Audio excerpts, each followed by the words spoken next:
नमस्कार मित्रों, मेरा नाम भार्गवी है और मेरे चैनल में आप सबका स्वागत है। जैसे कि मैंने मेरे पिछले कुछ वीडियोस में आपको श्री हनुमान जी के बारे में बताया था, हम एक शॉर्ट ब्रेक के बाद वही सीरीज को कंटिन्यू करते हुए आपको बताएंगे कि कौन सी है वो 9 निधियाँ और उन्हें कैसे पाया जा सकता है।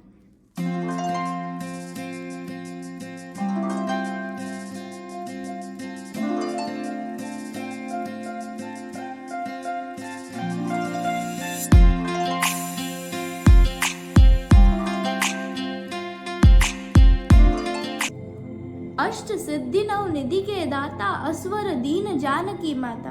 गोस्वामी तुलसीदास जी ने हनुमान चालीसा में श्री हनुमान जी को अष्ट सिद्धियों और नव निधियों के दाता बताया गया है। उनमें से अष्ट सिद्धियां हैं अणिमा, लधिमा, गरिमा, महिमा, प्राप्ति, प्राकाम्य, ईशित्व और वशित्व, जिसका ब्रीफ वीडियो मैंने ऑलरेडी बनाया है और जिसका लिंक मैं डिस्क्रिप्शन में आपको दे दूंगी। अब हमारे टॉपिक पे आते हैं, कौन सी है वो 9 निधियाँ। पद्म निधि, महापद्म निधि, नील निधि, मुकुंद निधि, नंद निधि, खर्व निधि, शंख निधि, मकर निधि और कच्छप निधि। यही वह निधियाँ हैं जिसके दाता महाबली हनुमान जी बताए जा रहे हैं। आइए जानते हैं कौन सी है वो 9 निधियाँ।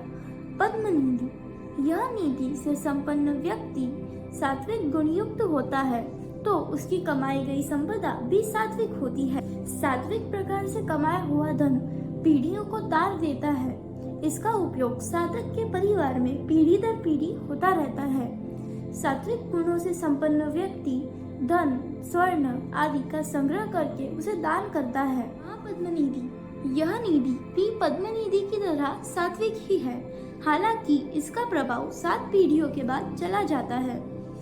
यह निधि से संपन्न आदमी भी दानी होता है। महापद्म, यह निधि में सत्व और रज दोनों गुणों का प्रभाव रहता है। यह निधि को सिर्फ व्यापार से ही प्राप्त किया जा सकता है और इसीलिए इस निधि से संपन्न व्यक्ति में दोनों गुणों का प्रभाव रहता है। हालांकि इस निधि को मधुर स्वर वाली निधि कहा गया है। ऐसा व्यक्ति जनहित के काम करता है और इसका प्रभाव 3 पीढ़ियों तक रहता है। नील, मुकुंद निधि, यह निधि में पूर्णतः रजोगुण का प्रभाव रहता है और इसीलिए इसे राजसी स्वभाव वाली निधि कहा गया है। यह निधि के साधक का मन पूर्णतः भोगादि में ही रहता है। यह निधि एक पीढ़ी के बाद नष्ट हो जाती। नंद निधि, यह निधि में रज और तम दोनों गुणों का मिश्रण है। माना जाता है कि यह निधि अपने साधक को लंबी आयु व तरक्की प्रदान करती है। वह व्यक्ति कुटुंब की नींव होता है, तारीफ से खुश होता है। खर्व निधि, इस निधि को मिश्रित निधि भी कहा जाता है। नाम के अनुरूप यह निधि में बाकी 8 निधियों का समीक्षण है। इस निधि को प्राप्त करने वाला व्यक्ति मिश्रित स्वभाव का होता है। इसके स्वभाव या कार्य के बारे में कोई भी भविष्यवाणी नहीं की जा सकती। शंख निधि, इस निधि को प्राप्त करने वाला व्यक्ति स्वयं की ही चिंता करता है और स्वयं के ही भोग की इच्छा करता है। वह कमाता तो बहुत है लेकिन उसका परिवार गरीबी में जीता है। ऐसा व्यक्ति अपने धन का उपयोग स्वयं के सुख और भोग के लिए करता है, जिससे उसका परिवार दरिद्रता में जीवन गुजारता है। मकर निधि, इस निधि को तामसी निधि माना गया है। इस निधि को प्राप्त करने वाला व्यक्ति अस्त्र और शस्त्र का संग्रह करता है। वह राजा और शासन में दखल देता है। वह अपने शत्रुओं पर भारी पड़ता है और कभी भी युद्ध के लिए तैयार होता है, परंतु इसी कारण उसकी मृत्यु होती है। कच्छप निधि, इस निधि का साधक अपनी संपत्ति को छुपा कर रखता है, ना ही उसका स्वयं उपयोग करता है, ना ही किसी को करने देता है। वह उसकी सांप की तरह रक्षा करता है। तो ये थी वह 9 निधियाँ जिसके दाता महाबली हनुमान जी बताए जाते हैं। अब मैं आपको बताऊंगी कि श्री हनुमान जी को सिंदूर का चोला क्यों चढ़ाया जाता है। दरअसल एक दिन जब श्री हनुमान जी को भूख लगी तो वह भोजन के लिए माता सीता के पास गए। सीता जी को सिंदूर लगाया हुआ देख वे चौंक गए और उनसे पूछा, हे माता, आपने ये क्या लगाया है?